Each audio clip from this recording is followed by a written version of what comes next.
चाहता था, एक ऐसे आदमी की जिसके दरबार में विरोधी भी हाजिरी लगाने आते थे। इनका नाम था बाला साहेब ठाकरे।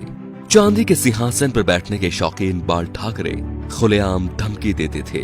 ये बात है सन 1990 के आसपास की। कश्मीर में इस्लामी आतंकवाद चरम पर था। कश्मीरी पंडितों को भगाया जा रहा था। अमरनाथ यात्रा चल रही थी। आतंकवादियों ने यात्रा बंद करने की धमकी दे दी और कहा जो भी अमरनाथ यात्रा आएगा वो वापस नहीं जाएगा। तब बाल ठाकरे ने एक बयान दिया कि हज के लिए जाने वाली 99% फ्लाइट्स मुंबई एयरपोर्ट से जाती है। देखते हैं यहां से कोई यात्रा मक्का मदीना कैसी जाती है। अगले दिन ही अमरनाथ यात्रा शुरू हो गई। सन 1992 में बाबरी मस्जिद ढहा दी गई तो बाल ठाकरे आपकी अदालत शो में आए हुए थे। जब उनसे कहा गया कि सुना है ये काम शिव सैनिकों ने किया है, तो वे बोले यदि ये काम शिव सैनिकों ने किया है तो ये गर्व की बात है। बाल ठाकरे का बचपन का नाम था बाल केशव ठाकरे, जो वक्त के साथ साथ बाला साहेब ठाकरे बन गया। 1980 के दशक में बाला साहेब ठाकरे ने मुसलमानों के बारे में कहा कि ये कैंसर की तरह फैल रहे हैं और देश को इनसे बचना चाहिए। 1950 के आसपास टाइम्स ऑफ इंडिया के संडे एडिशन में इन्हीं के कार्टून छपते थे। इन्होंने 1960 में ये नौकरी छोड़ दी थी। बाल ठाकरे को हिंदू हृदय सम्राट कहा जाता था। उनका मोदी की तरह बिना देखे भाषण देना लोगों के मन को भा गया।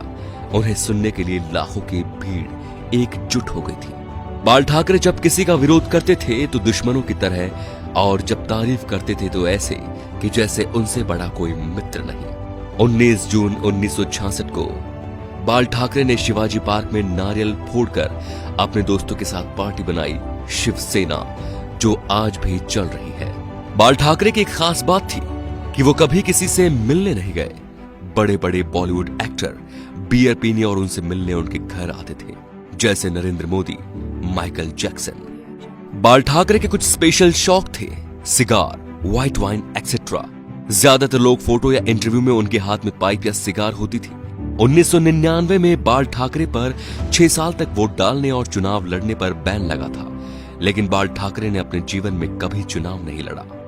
अपनी मौत से 2 महीने पहले ठाकरे का एक बयान आया कि आर्मी मेरे हवाले कर दो, मैं देश को 1 महीने में ठीक कर दूंगा। 17 नवंबर 1912 बाल ठाकरे का निधन हो गया। इस दिन मुंबई बंद था। अंतिम यात्रा में 5 लाख लोग शामिल हुए। थोड़ी थोड़ी देर बाद एक आवाज उठती है, बाला साहेब। लाखों लोग चिल्लाते रहे, अमर रहे। बाल ठाकरे ना तो मुख्य